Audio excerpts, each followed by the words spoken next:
नमस्कार। आप सभी श्रोताओं का संस्कृत साहित्य चैनल में स्वागत और अभिनंदन है। आज हम प्रथमा विभक्ति की चर्चा करेंगे। विभक्तियों में सर्वप्रथम प्रथमा विभक्ति का प्रयोग होता है। प्रथमादि व्यवहार पाणिनि से पूर्व भी प्रयुक्त होता रहा है। विभक्तियों का अर्थ बताने के कारण ही कारक प्रकरण को विभक्ति अर्थ कहा गया है। तो सूत्र है प्रातिपदिकार्थ लिंग परिमाण वचन मात्रे प्रथमा, अर्थात व्यापक रूप से अर्थ का बोध कराने वाले को प्रातिपदिकार्थ कहते हैं। मात्र शब्द का सूत्रस्थ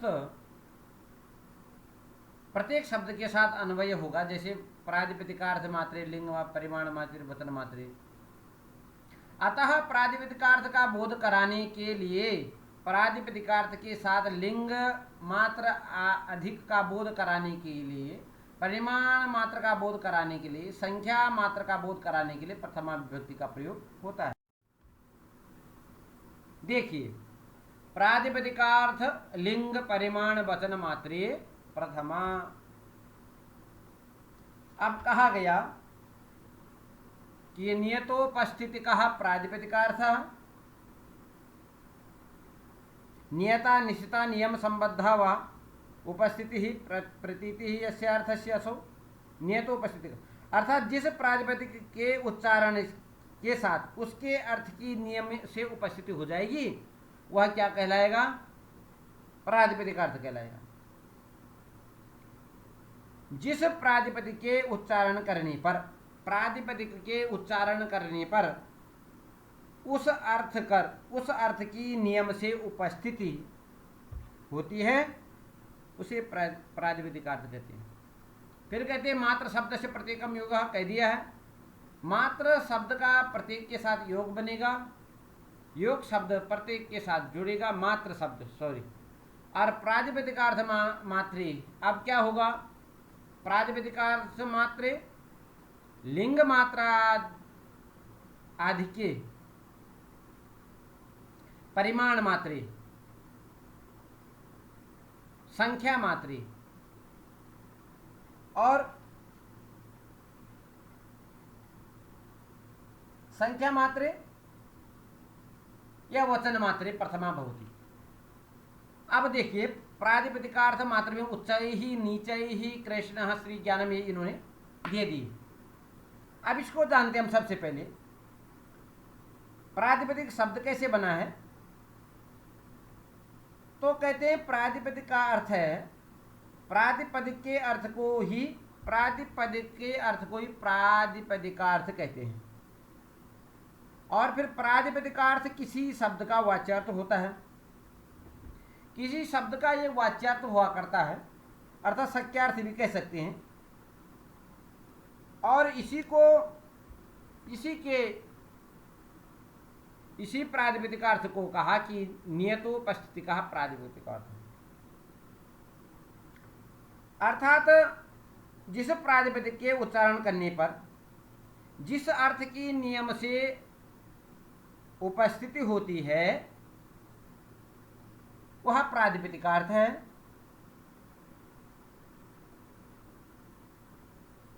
यह शब्द का सीधा सीधा वाच्यार्थ ही होता है।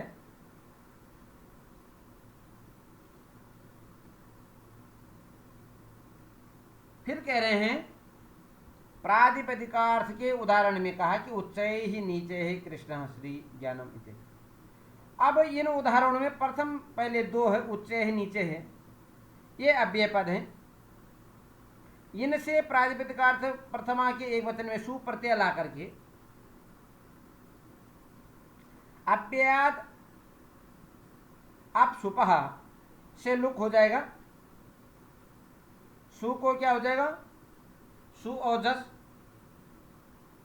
लुक हो जाएगा।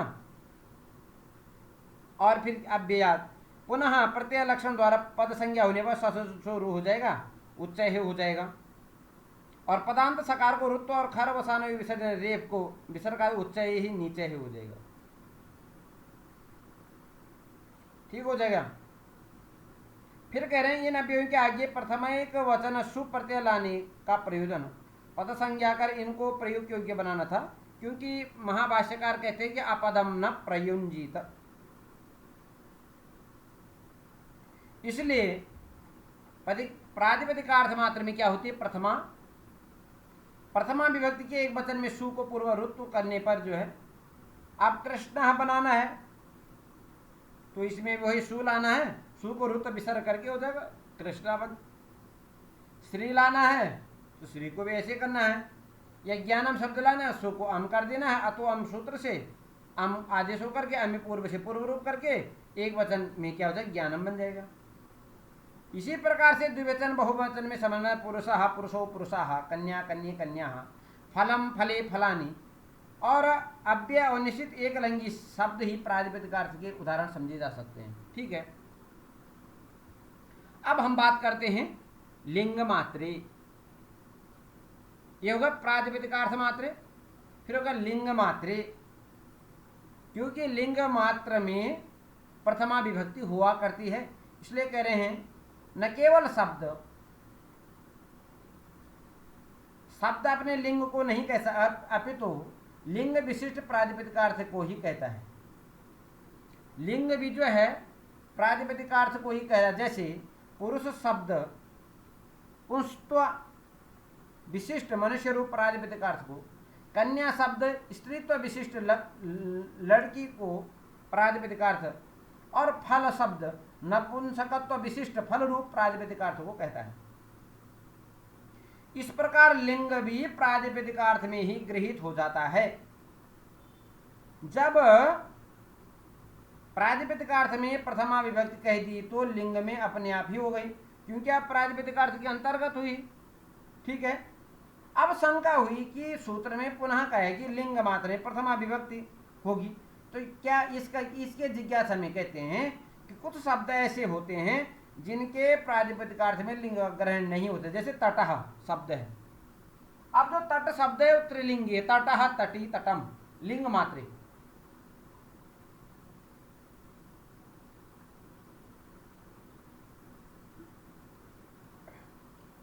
तो देखिए, तट का उच्चारण करने पर तीर रूप प्रातिपदिकार्थ की प्रतीति निश्चित रूप से होती है, क्योंकि नियतोपस्थिति का प्रातिपदिकार्थ नियत जिस प्रातिपदिक के उच्चारण के साथ या उच्चारण करने पर जिस वस्तु की नियमेन उपस्थिति हो जाए, तो हमने तटः कहा तो तट से तीर रूप प्रातिपदिकार्थ की प्रतीति होती है, पर उसके साथ ही किसी निश्चित लिंग की प्रतीति भी होती है। तट तो कहा कि जो तीर है, परंतु उसके साथ लिंग की प्रतीति, किसी लिंग की निश्चित प्रतीति नहीं होती है। अतः उस लिंग की प्रतीति आधिक्य के लिए सूत्र में पुनः प्रथमा का विधान किया गया, ताकि प्रातिपदिकार्थ के साथ तत्लिंग तत्तलिंग की प्रतीति प्रथमा विभक्ति हो सके। इसलिए लिंग मात्र का ग्रहण प्रातिपदिकार्थ धन लिंग प्रातिपदिकार्थ से अतिरिक्त लिंग मात्र में आधिक्य के लिए इन उदाहरणों में द्विलिंगी या त्रिलिंगी अनिश्चित लिंगी शब्द भी होते हैं, जैसे तटः तटी तटम, शुक्लः शुक्ला शुक्लम, कृष्णः कृष्णा कृष्ण, गोपम गोरियम असनिरयम, या इस प्रकार से जो है। तो इन प्रातिपदिकार्थ के अतिरिक्त लिंग मात्र के आधिक्य होने पर भी प्रातिपदिकार्थ लिंग परिमाण वचनवाते प्रथमा, इस सूत्र के अनुसार लिंग मात्र के आधिक्य होने पर प्रथमा विभक्ति होती है। फिर तीसरी बात आई परिमाण मात्रे। परिमाण मात्र में प्रथमा विभक्ति होती है। कैसे? कहीं पर किसी शब्द में केवल परिमाण की अभिव्यक्ति नहीं हुआ करती, अपितु प्रातिपदिकार्थ और परिमाण की अभिव्यक्ति हुआ करती है। जैसे परिमाण मात्र प्रथमा का तात्पर्य परिमाण के आधिक्य में प्रथमा, ऐसा समझना चाहिए। जब किसी शब्द से प्रातिपदिकार्थ के अतिरिक्त परिमाण अर्थ की प्रतीति हो रही हो तो उसमें प्रथमा विभक्ति होती है। जैसे यहाँ परिमाणाधिक्ये, जैसे द्रोणो ब्रीहि। अब यहाँ द्रोण जो है परिमाण है परिमाण भर चावल। द्रोण पुराने काल का लकड़ी या लोहे का बना हुआ एक माप था जिसमें भरकर धान्य आदि को मापा जाता था। तो द्रोण शब्द से परिमाण सामान्य अर्थ में प्रथमा विभक्ति हुई है। द्रोण स्वयं परिमाण विशेष है और इसे परिमाण सामान्य में प्रथमा होकर विशेष और सामान्य का परस्पर अभेद अन्वय हो जाता है, इसलिए द्रोण रूप जो परिमाण सामान्य है, अब इसका व्रीहि के साथ अन्वय होकर परिच्छेद्य परिच्छेदक भाव की प्रतीति होने लगती है। यहाँ परिच्छेदक द्रोण है और विशेषण तथा परिच्छेद्य व्रीहि विशेष है। अब यह अर्थ हुआ कि द्रोण रूप जो सामान्य परिमाण उससे परिच्छिन्न मापे गई व्रीहि, द्रोण जो परिमाण है उससे परिच्छिन्न जो मापा गया जो है व्रीहि मतलब धान है। अब प्रश्न हो कि द्रोण शब्द में केवल प्रातिपदिक अर्थ प्रथमा लाती, द्रोणो व्रीहि बंद कर यह अर्थ द्योतित न होता। उसका जिज्ञासा में कहते हैं कि द्रोण शब्द में से केवल प्रातिपदिकार्थ में ही प्रथमा लाते तो उसका द्रोण के साथ संबंध होने से परिच्छेद परिच्छेदक भाव संबंध व्यक्त न हो सकता। अतः उस संबंध को व्यक्त करने के लिए परिच्छेद्य परिच्छेदक भाव को व्यक्त करने के लिए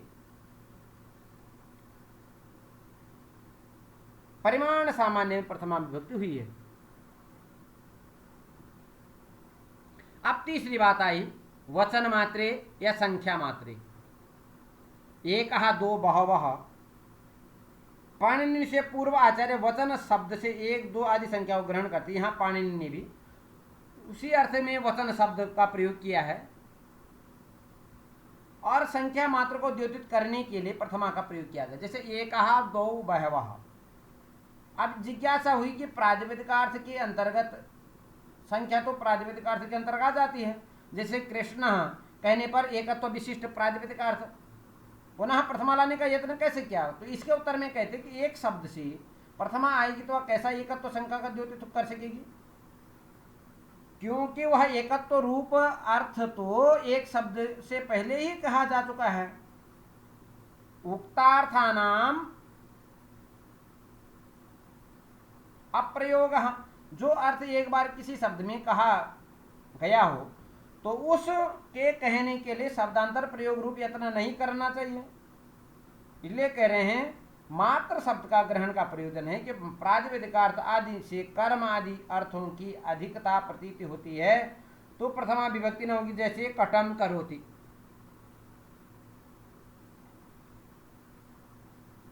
इस प्रकार से आप देख सकते हैं। तो प्रकृत सूत्र में प्रथम और प्रातिपदिकार्थ लिंग परिमाण वचन में द्वंद्व समास है।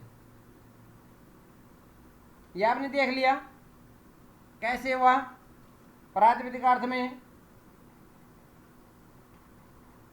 तो देख लीजिए एक बार,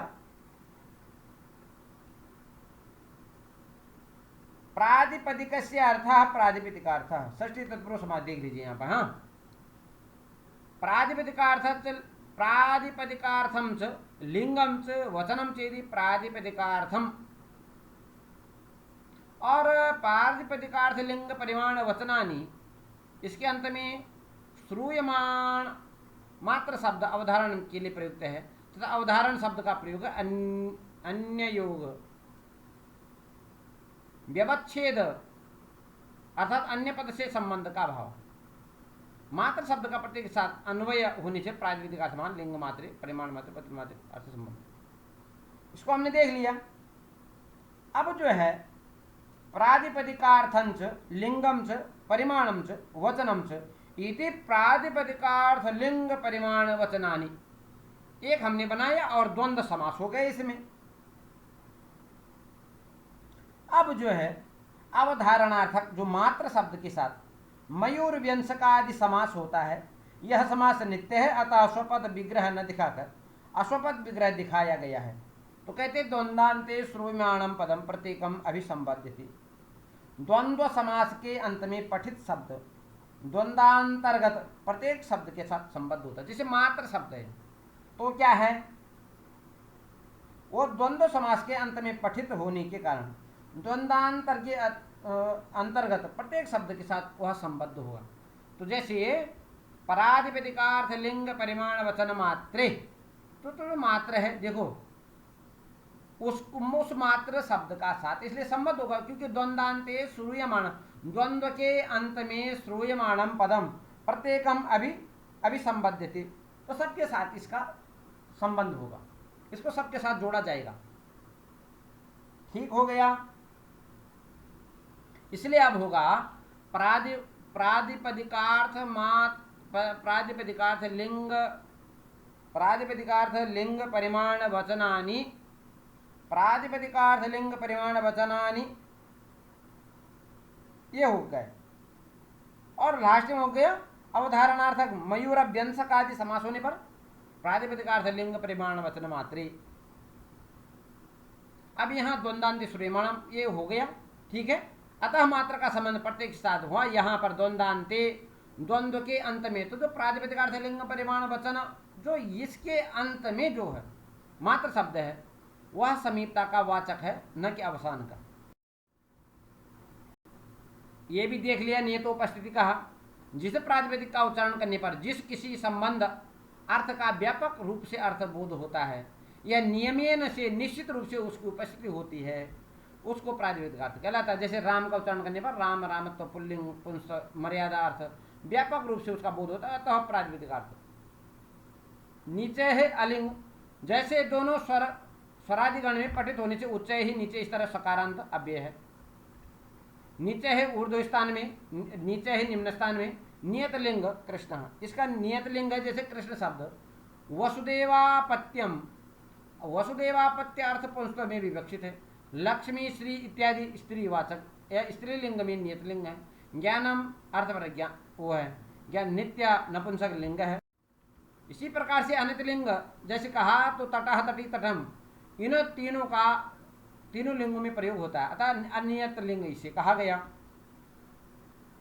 परिमाण मात्रे द्रोणो ब्रीहि, जिससे तोला जाए, मापा जाए, वह परिमाण कहलाता है। परिमाण मात्र में तो प्रातिपदिक अर्थ के साथ परिमाण मात्र की अधिकता का ज्ञान होने के पर प्रथमा व्यक्ति, जैसे प्रयुक्त तो द्रोण शब्द माप का बोधक है।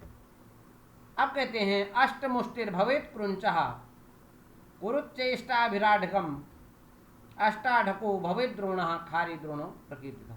ये जो है, ये एक 8 कुंटी का धान्य का कुंच कहता है, और 8 कुंच का अढ़ैया या 8 अढ़ैयों का एक द्रोण, और जिसे खारी नाम से जाना जाता है। द्रोण एक विशेष परिमाण का वाचक है, और सामान्य परिमाण परिच्छेद नपा हुआ, परिच्छेद नापने वाला, तो नापने वाला क्या है, द्रोण है।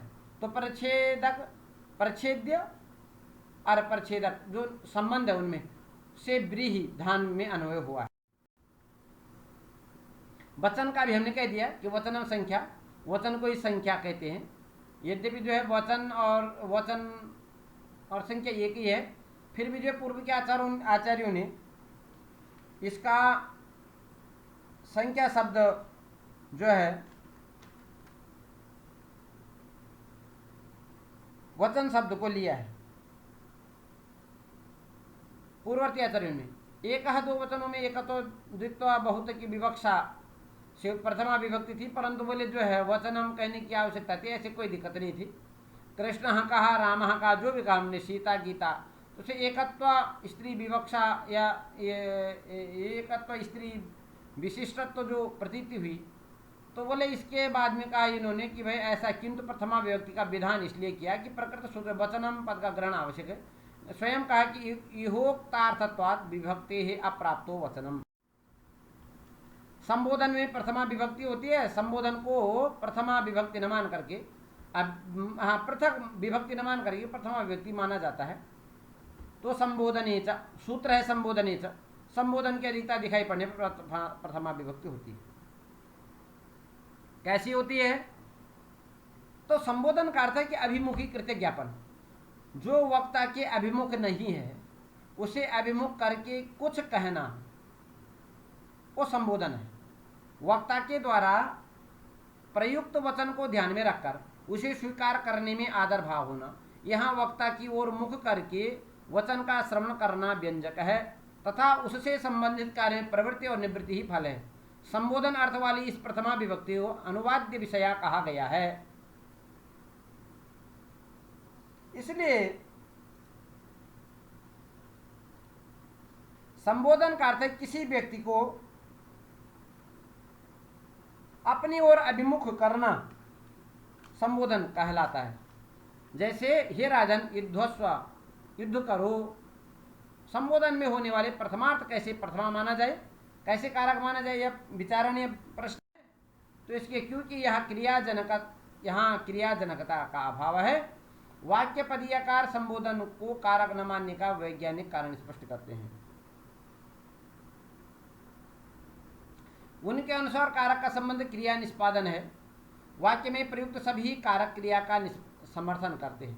अतः संबोधन न तो वाक्यार्थ का अंग बनता है, न ही क्रिया की पूर्णता भी किसी तरह का योगदान देती है। अतः क्रियाजनकता का अभाव होने से संबोधन क्या नहीं है, उसमें कारकता नहीं है। संबोधनंच वाक्यार्थ इति वृद्धेभ्य आगमः उद्देश्येन न विभक्त्यर्थ वाक्यार्थत्वात् समुत्पोधत्। लघुमंजूषाकार के का भी जो है नागेश भट्ट के अनुसार संबोधन विभक्ति का अन्वयत्व से अभेद संबंध करके परंपरा क्रिया से प्रथमा विभक्ति और अधिकरण की तरह कारक मानते हैं। उन जो है जैसे किसी को संबोधन करना तो लघुमंजूषाकार नागेश भट्ट का विचार है, सिद्धांत है कि इसमें त्वम से अभेद संबंध करके परंपरा या क्रिया से, क्योंकि जिसको संबोधन कर रहे वह त्वम के साथ उसका अभेद संबंध करके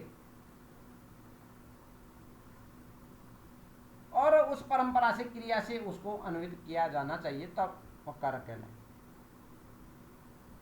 इस प्रकार से